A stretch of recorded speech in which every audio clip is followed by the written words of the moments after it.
Hi guys, welcome to my YouTube channel. Today I will show you a recipe that my grandma used to cook for me when I was a child. It's the shakshuka. Shakshuka is a Middle Eastern plate based on eggs, tomato sauce, peppers and some spices.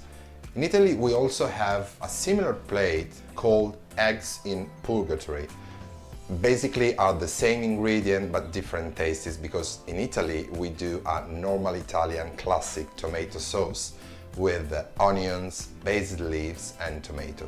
And we like to finish the plate with some grated Parmesan cheese on the top. It's really fantastic. Something very important for this recipe is to use a jug to pour the eggs on the tomato sauce. Like this is going to be very easy, and you're not going to put any shell on the tomato sauce, because you will see here if you have shell when you break the eggs. Keep on watching to see how I cook this recipe, like the video and subscribe to my channel if you enjoy it.